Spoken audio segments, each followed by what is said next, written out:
Hola, bienvenidos, buenos días, bien y de buenas como debe ser, ¿verdad? Póngase feliz, póngase sonriente, Dios es bueno, hay esperanza en Cristo Jesús. Después de que tú oras, después de que tú buscas a Dios, todas las cosas van a cambiar y a veces no cambian. Ahora, ¿qué pasó con eso? Pues sí, es la verdad, yo no te puedo mentir. Hay ocasiones en que las cosas nomás no cambian. Ni porque oremos ni porque no oremos. ¿Cómo? Entonces Dios se responde o no responde, oye o no oye, no, sí, escucha y sí responde. Y una de las verdades es que Él, pues Él es soberano. ¿Cuándo le vamos a llegar a decir así, ya, ahora papá? No, pues ¿cómo crees? O sea, Él es Dios y algunas de las veces va a tener que guardar silencio y esperar para que nosotros nos rindamos y para que nosotros le demos pues libertad a su Santo Espíritu y a su voluntad, para que Él obre en nuestras vidas, mis amigos. Es que de otra manera, no, hombre, no, le faltaríamos el respeto. Cada vez que necesitaríamos algo, correríamos a Él nada más y dame, y ahí te quedas y ya me voy. Y no, porque Él tiene el deseo de establecer una relación larga y duradera. Por esa razón es que en ocasiones a veces nos tiene así. Y qué hermoso, ¿no? En las madrugadas, por ejemplo, hoy el Espíritu de Dios me hacía orar y reconocer su grandeza y su poder y su fuerza. Y mi alma está adorando y alabando. Y si te pones atención a ti también, es que cuando tú estás afligido, cuando tú estás cargado, cuando tú estás en una situación así compleja, pues es cuando mejor oras. Y cuando estás en plenitud, no te falta nada, no. Ahora, qué mejor cuando son 2, 3 o 4, no sé, la familia completa la que está en aflicción. No que celebre yo la aflicción, no. Qué mejor porque cuando están todos así afectados, todos oran parejito. Y no van a tener, el Señor Jesús no va a tener que sacar a uno de ustedes, váyase para allá, porque usted no tiene necesidad, usted no tiene deseos de Dios. Una ilustración que me gustó mucho de un siervo de Dios es que decía que si usted está en un bote y ya están a punto de ahogarse y van 2 o 3 personas con usted en el bote, las dos personas que van en el bote van a orar igualitito. Ni más ni menos, mano. Ni más ni menos. Van a estar orando y clamando al mismo tiempo. Por esa razón nosotros tenemos que buscar a Dios. Tenemos que llenarnos de Dios y dejarnos llevar por su presencia, por su fluir, por su gloria. Y no permitir que el enemigo pues haga de las suyas, ¿no? De ninguna manera, por el contrario. Tenemos que dominarlo y doblegarlo. Así que mis amigos, por favor, recordemos que Dios está obrando y que todas las cosas ayudan a bien para los que aman a Dios. Así es que su silencio nos ayuda, sus respuestas nos ayudan. De momento nos descalabra y hace que ya no haya nada, mano, y nada es nada. No sé si a ti te ha pasado, a mí me está pasando justamente ahorita. No hay nada en el sentido de que, o sea, Dios sí responde milagros, responde cosas, las personas reciben sus milagros, sus maravillas. Pero en la parte donde de momento yo le digo, Señor, por favor, en esta área, por favor, píchame una, te lo suplico. Y pues no, resulta que no hay. Y no hay. Así que mis amigos, por favor, no nos desesperemos. Si de momento a veces no encontramos una respuesta en Dios a la velocidad que la deseamos y como la deseamos, ¿ok? Mis amigos, es muy importante que nosotros podamos entender esos principios que nos van a dar muy buenos resultados. Y bueno, vamos a leer hoy el libro de Levítico porque, como ayer dije, los capítulos que están repetidos en los mismos libros, como en el libro del Éxodo, todo lo que vimos después ya estaba repetido de alguna forma, se repitió. ¿Por qué razones? Ya lo explicaremos en otro momento. Bueno, aquí como intro debo de decirle lo siguiente, si ya tiene usted su Biblia, Levítico está después de Éxodo. ¿Y dónde está eso? Bueno, está entre Génesis y Apocalipsis. Lea su Biblia. No sea que domine usted más el celular que la Biblia, ¿eh? No sea que domine usted más el control de la televisión que su Biblia. Sí, oh sí, usted le da un celular a una persona buena y ¿qué hace? Rápido, hasta así, ¿no? Y le da usted la Biblia a una persona que debería ser más buena, y esa sí de veras buena, ¿y qué hace?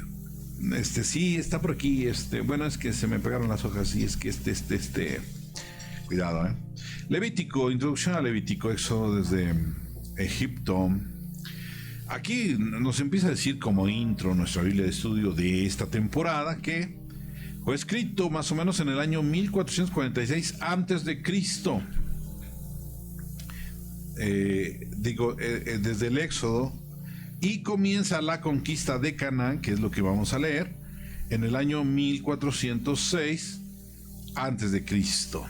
Ok, o sea, 40 años despuesito, según mis matemáticas, ¿verdad? Trasfondo: Levítico continúa la historia de la estadía de Israel en el monte Sinaí luego de salir de Egipto, según lo que leímos en Éxodo capítulo 19 versículo 1. A ver, vamos a echarle un vistazo rapidito. Éxodo 19 capítulo 1.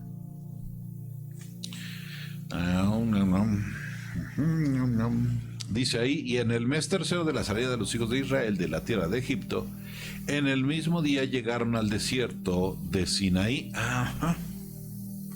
Muy buen punto a favor. También tiene que ver con Números capítulo 10 versículo 11 y 12. A ver, vamos a echarle un vistacito. Vamos a ver. En el año segundo, en el mes segundo, a los 20 días del mes, la nube se alzó del tabernáculo del testimonio, y partieron los hijos de Israel del desierto de Sinaí según el orden de marcha, y se detuvo la nube en el desierto de Parán. Me parece que estamos... Bueno, no estamos muy del todo bien, del todo suave.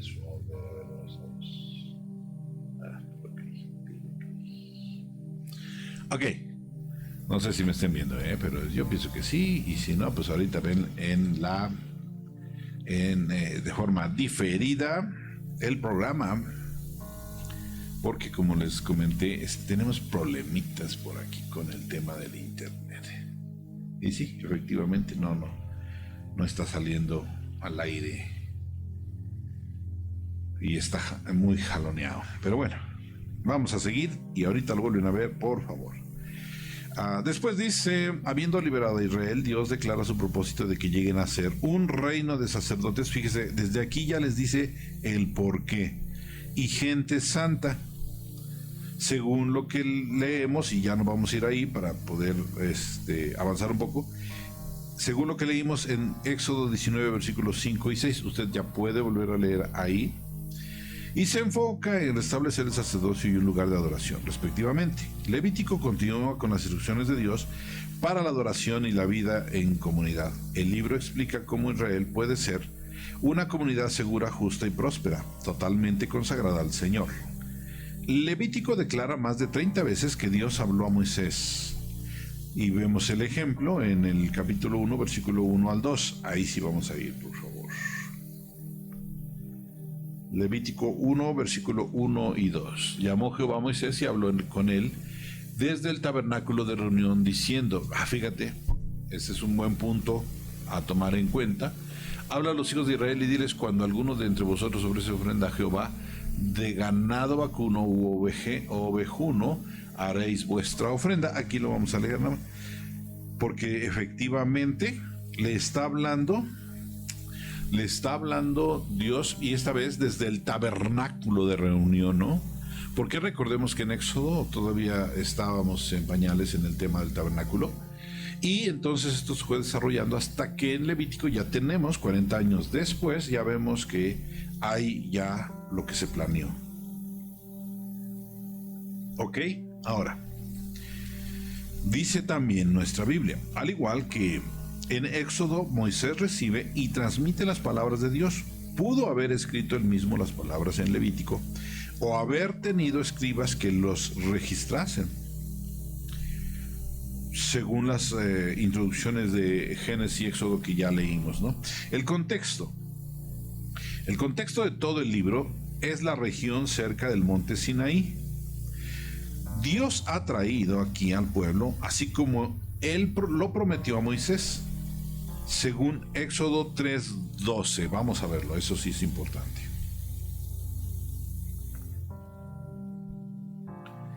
Dice aquí: y él respondió: ve, porque yo estaré contigo, y esto te será por señal de que yo te he enviado. Cuando hayas sacado de Egipto al pueblo, serviréis a Dios sobre este monte. Ok, muy bien.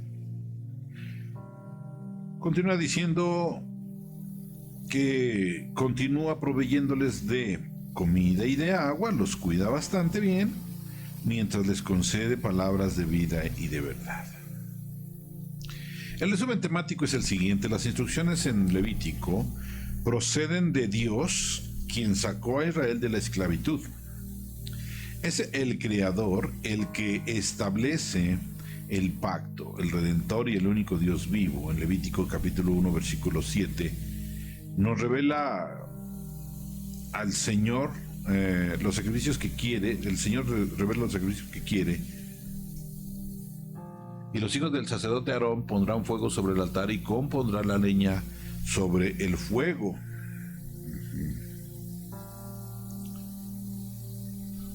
Enfatiza además la importancia de que los sacerdotes sigan las reglas de Dios. También enfatiza las personas y objetos limpios e inmundos. Los separa, sabe, y pues nos va a hacer distinguir cuáles son y cuáles no. Indica también cuándo alguien puede y cuándo debe reunirse para adorar y para otras actividades comunitarias hacer o ser excusado de hacerlo. Bien, también ofrece la descripción más larga del libro acerca de la expiación. Una vez por año el sumo sacerdote ofrecía sacrificios por sí mismo. Ok, y proporciona los estatutos para una comunidad adoradora. La comunidad debe abstenerse de cosas como el abuso sexual, el sacrificio de niños, el trabajo devastador y las deudas interminables y la indigencia. El amor al prójimo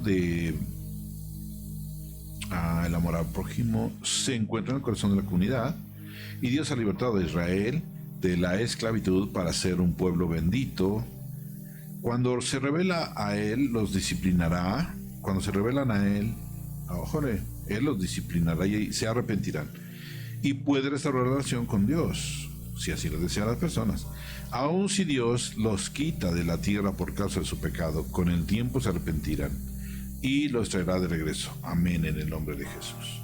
El pacto de Dios con su pueblo no fracasará. Bueno, esto es lo que nos da como intro breve. Bastante breve, yo diría, ¿verdad? Ahora vamos de lleno a la Biblia. Bueno, aunque me gustaría que viesen las instrucciones de Dios para el sacrificio, lo establecido del sacerdocio y las instrucciones con respecto a lo limpio y lo inmundo, el día de expiación, instrucciones para ver una comunidad santa. Bueno, y está el mapa. A ver, enfócame por favor el mapa en la cámara esta, por favor. A ver si ahí lo vemos. Ahí está. Ahí hay un mapita.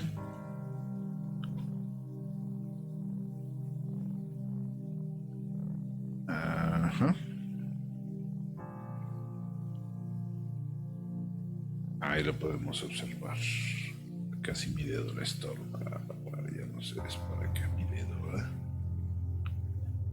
Ahí está. Interesante, porque aparece Egipto, Canaán, Sinaí, Medián. Está el Mar Rojo. Entonces ustedes pueden observar cómo es o cómo va a ser el recorrido. Está el Mar Mediterráneo, el Mar Rojo. Entonces, Empieza Levítico, los holocaustos. Llamó Jehová a Moisés, capítulo 1, versículo 1. Y habló con él desde el tabernáculo de reunión, diciendo: habla a los hijos de Israel y diles: cuando alguno de entre vosotros ofrece ofrenda a Jehová de ganado vacuno o ovejuno, haréis vuestras ofrendas. Si su ofrenda fuere holocausto o holocausto vacuno, macho, sin defecto, la ofrecerá de su voluntad. Lo ofrecerá a la puerta del tabernáculo de reunión delante de Jehová, y pondrá su mano sobre la cabeza de Jehová, sobre la cabeza del holocausto, y será aceptado para expiación suya. Entonces degollará el becerro en la presencia de Jehová. Y los sacerdotes, hijos de Aarón, ofrecerán la sangre y la rociarán alrededor sobre el altar, el cual está a la puerta del tabernáculo de reunión, y desollará el holocausto y lo dividirá en dos piezas, en sus piezas. Y los hijos del sacerdote Aarón pondrán fuego sobre el altar y compondrán la leña sobre el fuego. Luego los sacerdotes, hijos de Aarón, acomodarán las piezas, la cabeza y la grosura de los intestinos sobre la leña que está sobre el fuego, que habrá encima del altar, y lavará con agua los intestinos y las piernas. Y el sacerdote hará arder todo sobre el altar holocausto. Es ofrenda encendida de olor grato para Jehová. Si su ofrenda para holocausto fuere del rebaño, o de las ovejas, o de las cabras, macho sin defecto lo ofrecerá. Y lo degollará al lado norte del altar delante de Jehová. Los sacerdotes, hijos de Aarón, rociarán su sangre sobre el altar alrededor, lo dividirán en sus piezas, con su cabeza y la grosura de los intestinos, y el sacerdote los acomodará sobre la leña que está sobre el fuego, que habrá encima del altar, y lavará las entrañas y las piernas con agua. Y el sacerdote lo ofrecerá todo y lo hará arder sobre el altar. Holocausto es ofrenda encendida de olor grato para nuestro Dios. Si la ofrenda para Jehová fuera holocausto de aves, presentará su ofrenda tórtolas o de palominos, y el sacerdote le ofrecerá sobre el altar y le quitará la cabeza y hará que arda en el altar, y su sangre será exprimida sobre la pared del altar, y le quitará el buche y las plumas. Terrible como estaba la situación antes. Lo cual echará junto al altar hacia el oriente, en el lugar de las cenizas, y la henderá por sus alas, pero no la dividirá en dos. Y el sacerdote la hará arder sobre el altar, sobre la leña que estará en el fuego. Holocausto es ofrenda encendida de olor grato para Jehová. Wow. Capítulo 2. Sin embargo, déjenme leerles el comentario de nuestro amado Matthew Henry. Vamos a ver. Ahí donde me fuiste, Mateito. Aquí está. La ofrenda de sacrificios era una ordenanza para la religión verdadera en aquel entonces, para el pueblo judío, desde la caída del hombre hasta la venida de Cristo. Pero parece que no hubo reglamentos muy detallados hasta que los israelitas estuvieron en el desierto. El designio general de estas leyes es claro: los sacrificios tipificaban a Cristo. Además, eran sombras del deber, carácter, privilegio y comunión del creyente con Dios. Casi no hay algo que la Escritura diga del Señor Jesús que, además, no tenga referencia a su pueblo. Este libro empieza con las leyes de los sacrificios,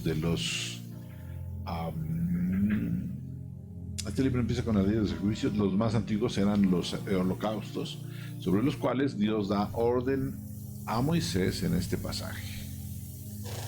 Ahora vámonos al capítulo 2. Dice: las ofrendas, cuando alguna persona ofreciere oblación a Jehová, su ofrenda será flor de harina, sobre la cual echará aceite y pondrá sobre ella incienso, y la traerá a los sacerdotes, hijos de Aarón, y de ello tomarán del sacerdote su puño lleno de la flor de harina y del aceite, con todo el incienso, y lo hará arder sobre el altar para memorial. Ofrenda encendida es de olor grato a Jehová. Y lo que resta de la ofrenda será de Aarón y de sus hijos. Es cosa santísima de las ofrendas que se queman para Jehová. Ahí quiero que observe usted cómo Dios protege a sus siervos. A aquellos que le sirven a Dios también les queda una parte. Ajá. Y yo quiero agregar lo siguiente. Estos escenarios que para algunos pudiera ser así muy feos, ¿no? Como muy bochornosos, hasta sangrientos en algunos casos, y de momento así confusos, ¿no? Bueno, simbólicamente también representan actualmente la problemática de la sociedad. Sabes que nosotros como pastores tenemos que estar trabajando con una cantidad de cosas y nos toca escuchar unas situaciones que nadie más sabe, que nadie más escucha. Llegan las personas con sus cargas, con sus situaciones, y tienes que escuchar de todo, mano. Pero de todo es de todo. Y entonces te quedas agobiado, te quedas agotado, emocionalmente fulminado, mano. Muchas veces te quedas fulminado emocionalmente. Actualmente ya con un poco, fíjate, después de tantos años de servir a Dios, ya cuántos años en mi caso, más de 2 décadas, sirviendo al Señor, y todavía no agarro esa práctica, pero ya hay algo de experiencia que me ayuda a evitar ciertos desgastes, y también ya entendí que algunas veces el pueblo lindo lo que desea más es ser escuchado, y ellos no toman en cuenta, sin que esto suene a ninguna queja, que esto es desgastante. Por esa razón muchos pastores ya no quieren ser pastores y han renunciado. Yo mismo en su momento yo renuncié porque no, o sea, esto está pesado, mano. Y tras de que está pesado, ellos todo el pueblo tiene derecho de fallar, pero si tú llegas a fallar, olvídate. O sea, lo quieren meter a él en el altar ahí. Al pastor lo quieren echar ahí en el sacrificio vivo. Y pues está complicado, no porque uno quiera fallar, sino porque todos, ahora entiendo, cuando tú pasas situaciones, entiendes que siempre hay un porqué en algunas cosas. Algunos por descuido, unos dejadez, otros por realmente carnalidad, otros realmente porque hay situaciones que se buscan, ¿no? O porque no se tienen. De cualquier manera, no es justificable nada de lo malo, ¿no? Pero estoy diciendo que todo tiene un porqué. Y que siendo seres humanos tenemos complicada la situación. No lo estoy diciendo también para que se use como pretexto, y de momento yo escuché muy bien dicho de algunos de mis amigos de Ciudad Juárez que decían, o leí algunas de sus publicaciones que decían que es importante que nosotros no nos justifiquemos con el hecho de decir soy yo hombre, sino que es mejor que digamos en Cristo Jesús nueva criatura soy.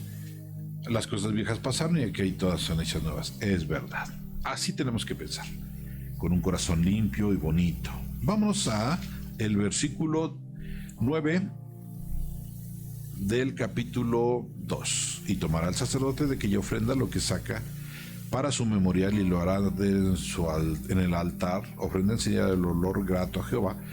Y lo que resta de la ofrenda será de Aarón y de sus hijos, es cosa santísima. Está repitiendo, ¿ya lo vimos? Capítulo 3. Vámonos para allá, por favor. Porque aquí todo esto habla de diferentes ofrendas, del aceite, de los palominos, de todo este tipo de cosas en lo que acabamos de leer. Y todo es el mismo efecto, por decirlo. Ofrenda de paz. Si su ofrenda fuere sacrificio de paz, si hubiere de ofrecerla de ganado vacuno, sea macho o hembra, sin defecto, debe ser sin defecto la ofrenda delante de Jehová, pondrá su mano sobre la cabeza de su ofrenda y la degollará a la puerta del tabernáculo de reunión, y los sacerdotes hijos de Aarón rociarán su sangre sobre el altar alrededor. Bueno, a ver, ¿y si es una primicia? ¿Y si es una primicia? Y este becerrito, becerrita o ovejita o lo que sea, nace con un defecto, el primeritito, porque ese es el primeritito que le toca al Señor, es el que se tiene que presentar en el altar de Dios. ¿Qué tengo que hacer? ¿Qué tengo que hacer? Mira, yo no sé. Tienes que orarlo mucho. En el país donde me estés viendo, no sé cómo se lleve a cabo este tipo de cosas, pero, o cómo te hayan instruido. Mi consejo sería el siguiente: si el becerrito, porque a mí me tocó una vez, viene con defecto, yo creo que lo mejor sería cambiarlo, ¿no? Pienso que sería mejor cambiarlo, hacer una oración y cambiarlo, porque debe de llegar, por cierto, sin defecto, o en su defecto, venderlo y presentar solamente el equivalente, porque se tiene que presentar delante de Dios. Eso no tiene que ser así. Ahora, pero en mi iglesia no veo que lleven en especie nada. Bueno, pero lleva el equivalente, porque ya lo vimos que algunos que no se dedicaban a la ganadería, que se dedicaban a la costura, que se dedicaban a otro tipo de cosas, presentaban lo que en ese momento tenían que ser. En este caso, por ejemplo, tenían que ser animales, ¿no?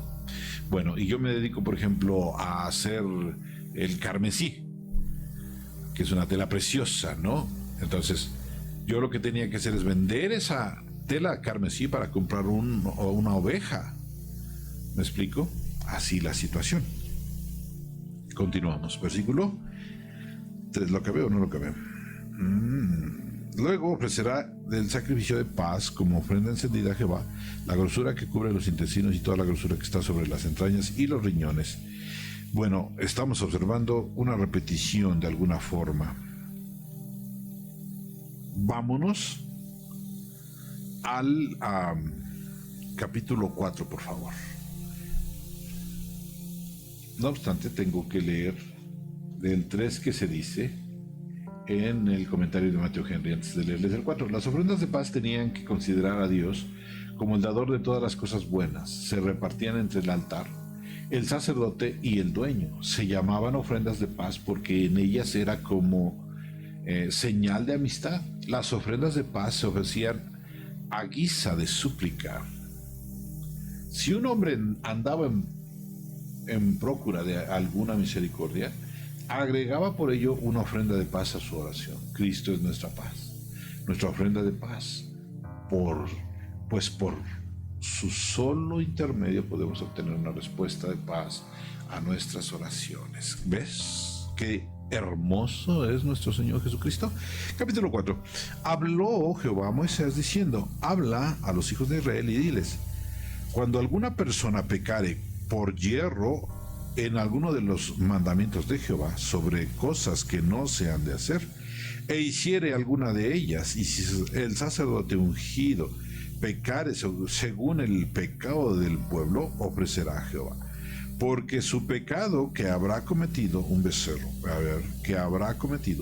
sin defecto para expiación, traerá el becerro a la puerta del tabernáculo de reunión delante de Jehová, y pondrá su mano sobre la cabeza del becerro, y lo degollará delante de Jehová, y el sacerdote ungido tomará de la sangre del becerro, y la traerá al tabernáculo de reunión, y mojará el sacerdote su dedo en la sangre, y rociará de aquella sangre 7 veces delante de Jehová hacia el velo del santuario. Y el sacerdote pondrá en esa sangre sobre los cuernos del altar del incienso aromático que está en el tabernáculo de reunión delante de Jehová, y echará el resto de la sangre del becerro al pie del altar del holocausto. Impresionante. Versículo 13. Si toda la congregación de Israel hubiera errado y el hierro estuviera oculto a los ojos del pueblo y hubiese hecho algo contra algunos de los mandamientos de Jehová en cosas que no se han de hacer y fueren culpables, ándele. De esos pecados que muchos tienen, quizás tenemos, y digo el quizás por prudencia, porque no quiero caer en mentira. ¿Qué tal y les digo que no y pudiera haber alguno que ya ni siquiera distingo? A lo mejor, por ejemplo, algunos, el que miente, o el que roba, o el que no sé, el que levanta un chisme. ¿Qué tal ese?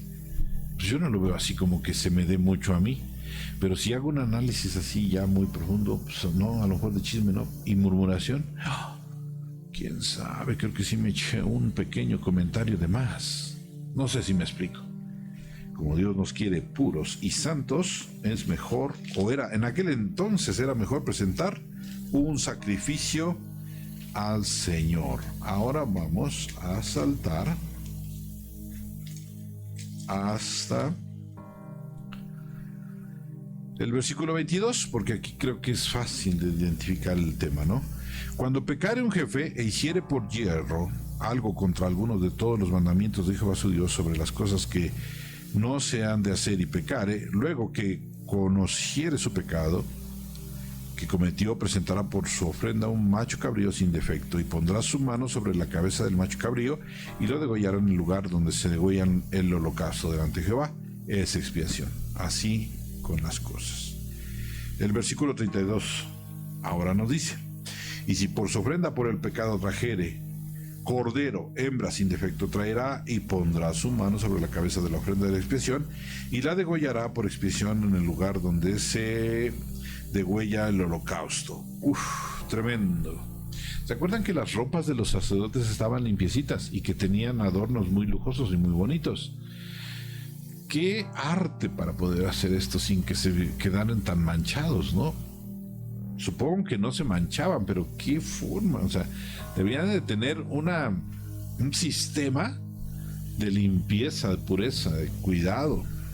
Capítulo 5. Pero a ver qué dice el comentario. Del capítulo 4 nos dice lo siguiente: holocaustos, ofrendas vegetales y ofrendas de paz se habían ofrecido desde antes que se diera la ley en el monte Sinaí. En ella los patriarcas tenían que hacer expiación por el pecado. Sí, lo vimos, ¿se acuerdan? Vimos el más sonado es Abraham, ¿no? Pero ahora a los judíos se les indicó un método para hacer expiación por el pecado, más particularmente por el sacrificio como sombra de las cosas buenas venideras. Sin embargo, la sustancia es Cristo y su sola ofrenda de sí mismo, por lo cual quitó de en medio del pecado. Se supone que los pecados por los cuales fueron establecidas las ofrendas por el pecado eran actos conocidos. Se supone que eran pecados de comisión. Las omisiones son pecados y deben ser juzgados también. Pero los que fue omitido una vez podría hacerse en otra ocasión. Pero un pecado cometido era recuerdo del pasado. Se supone que eran pecados cometidos por hierro. Interesante, porque aquí no nos dice que tenían que... No leímos que dijese que tenían que confesar el pecado abiertamente frente a todos. Interesante, ¿verdad? A ver, vamos a seguir leyendo cómo es esto. Si alguno pecare por haber sido llamado a testificar y fuere testigo que vio o supo y no lo denunciare el pecado, él llevará su pecado. Asimismo, las personas que hubieren tocado cualquier cosa inmunda, sea cadáver de bestia inmunda o cadáver de animal inmundo o cadáver de reptil inmundo, bien que no lo supieres, será inmundo y habrá delinquido. Si tocare inmundicia de hombre, cualquier inmundicia suya con que fuere inmundo, y no le echare de ver, si después llegare a saberlo, será culpable. O si alguno jurare a la ligera con sus labios hacer mal o hacer bien, en cualquier cosa que el hombre profiriere con juramento, y él no lo entendiere, si después lo entendiere, será culpable por cualquiera de estas cosas. Cuando pecare en alguna de estas cosas, confesará aquello en que pecó. Ándele, aquí sí ya. Y para su expiación traerá a Jehová por su pecado que cometió una hembra de los rebaños, una cordera, una cabra, como ofrenda de expiación. Fíjese. Y el sacerdote le hará expiación por su pecado. Y si no tuviera lo suficiente para un cordero, hablando de lo económico, fíjate, traerá a Jehová una expiación por su pecado que cometió 2 tórtalos o 2 palominos, el uno para expiación y el otro para holocausto. O sea, de que llevas. No era fácil lograr capturar este tipo o sea, los palomitos o las tórtolas, ¿no? Era difícil porque tenían que llegar vivos. Y el uno para la expiación y el otro para el holocausto. Y los traerá al sacerdote, el cual ofrecerá primero el que es para expiación, y la arrancará de su cuello la cabeza, mas no la separará por completo, y rociará de la sangre de la expiación sobre la pared del altar, y lo que sobrará de la sangre lo exprimirá al pie del altar, es expiación. Del otro hará holocausto conforme al rito. Así el sacerdote hará expiación por el pecado de aquel que lo cometió y será perdonado.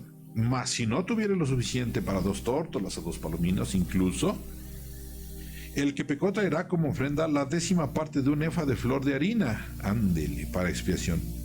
No pondrá sobre ella aceite, ni sobre ella pondrá incienso, porque es expiación. O sea, permítamelo decirlo coloquialmente, no se haga. Tiene que llegar porque tiene que llegar y tiene que llegar con algo delante de Dios. Qué fuerte, ¿eh? Vámonos al versículo 14. Habló más Jehová a Moisés, diciendo: cuando alguna persona cometiere falta y pecare por hierro en las cosas santas de Jehová, traerá por su culpa a Jehová un carnero sin defecto de los rebaños, conforme a su estimación en ciclos de plata, del ciclo del santuario en ofrenda por el pecado, y pagará lo que hubiere defraudado de las cosas santas, y añadirá a ello la 5ª parte, y lo dará al sacerdote, y el sacerdote hará expiación por él con el carnero del sacrificio por el pecado, y será perdonado. Finalmente, si una persona pecare o hiciere alguna de todas aquellas cosas que por mandamiento de Jehová no se han de hacer, aún así, aún sin hacerlo, a sabiendas es culpable, y llevará su pecado, y traerá pues al sacerdote para expiación, según tú lo estimes, un carnero sin defecto de los rebaños, y el sacerdote le hará expiación por el hierro que cometió por ignorancia, y será perdonado. Es infracción, y ciertamente delinquió contra Jehová. Ahora tenemos que ver el comentario al respecto de este tema. Por favor.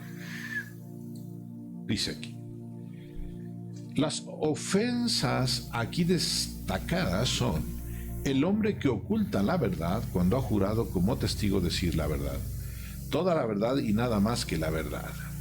En tal caso, si por miedo de ofender o a alguien que ha sido su amigo o quizás su enemigo, el hombre se niega a dar la evidencia o la de solo en parte, tendrá que cargar con su iniquidad.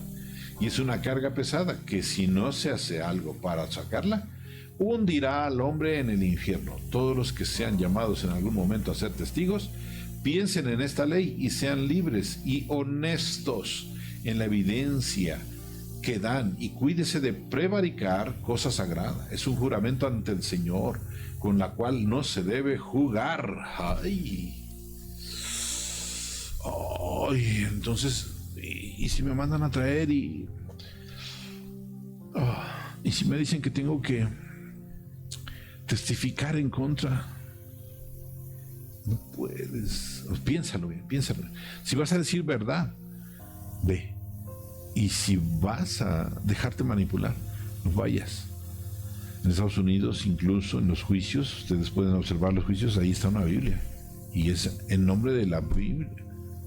Y sobre la Biblia que se hace el juramento, Dios nos guarde. La gente se pone a jugar y luego se sorprende cómo es que les va, ¿no?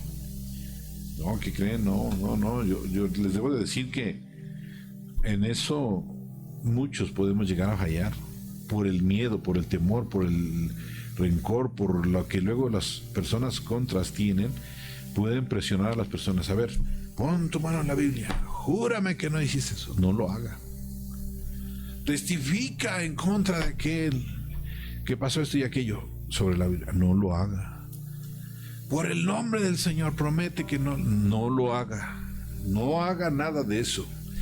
Y que se quede el que se tenga que quedar por amor, y el que se vaya el que se tenga que ir porque se tiene que ir.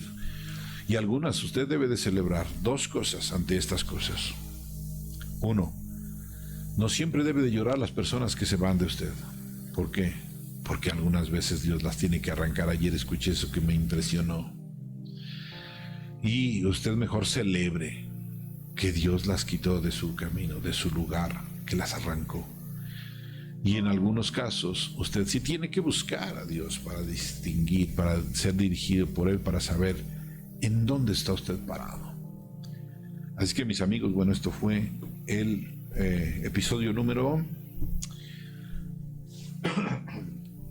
23, donde acabamos de ver qué cosas, con este comentario me quedé picadísimo, mano.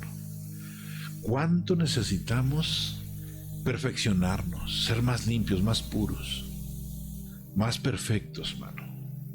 Pero es que ya hicimos esto y aquello. Mira, si eres una persona que atacó su propia reputación, como le ha pasado a muchos, incluyéndome a mí, lo mejor que puedes hacer es limpiar tu reputación a partir de ya. Sé que todos aquellos a los cuales manchaste y dejaste una huella por allá no te creerán, pero tranquilo, que afortunadamente hay muchísimas más personas enfrente. Lo que tienes que cuidarte es no volver a atacar tu reputación, porque entonces sí caerás en un sistema de juego. Por lo tanto, purificándonos, limpiándonos, ya no tenemos que hacer un sacrificio como este. La sangre de Cristo Jesús es suficiente para limpiar nuestros pecados. Y por amor a sí mismo, dice el Señor, que nos perdona también. Entonces no tomemos a juego las cosas. Limpiémonos, echémosle ganas y ya no caigamos en las mismas situaciones. Por ningún motivo, pase lo que pase. Algunos será fácil no volver a caer en las mismas situaciones porque los móviles, las razones no se repetirán. Entonces ya la hicimos. Pero cuídese mucho, cuide su prestigio, porque estará siendo revisado y observado, hombre o mujer, según sea el caso. Así es que demos buen ejemplo, echémosle ganas, si se puede, en el nombre de Jesús. Vamos por mucho mejor, ser más claros, más honestos, más serios, más correctos. No me refiero a serios de cara larga, no, porque tengo un estudio grande al respecto. Las mejores caras siempre son las redondas. Las que llevan buena noticia siempre son las redondas. Y tú nunca escucharás una cara larga. Hablo de seriedad en el sentido de no jugueteo. Vamos a orar. Querido Dios, en el nombre de Jesús, muchas gracias, Dios, por lo que acabamos de leer. Muchas gracias, Señor, por lo que nos acabas de enseñar. Rogarte, Dios, que nos cubras con tu sangre preciosa en contra de tantas cosas, Señor, que nosotros mismos incluso a veces hemos fomentado. Que no nos absorban más. Cúbrenos, Señor. Bendice, Dios, a cada uno de los que están viendo este programa. Guíalos, dirígelos. Haz, Señor, que ellos sean bendecidos ampliamente en su entrada y en su salir. Y que la gloria y el honor sean para ti, Señor. Bendice sus negocios, prospera lo que hacen sus manos. En el nombre de Jesús. Amén. Bueno, mis amigos, cuídense mucho. Les recuerdo que estamos en diferentes lugares, a veces asistiendo. En algunos de los lugares que ustedes conocen, yo he predicado, por ejemplo, en Españita, sí, también. A veces está Pastor Reina, a veces está su servidor ahí. Y ahí estaremos, ¿no? Ahí estaremos. Que Dios los bendiga. Un abrazo fuerte, con mucho respeto, muy entrañable, pero que le muestra a usted que no está solo. Dios los bendiga. Bye.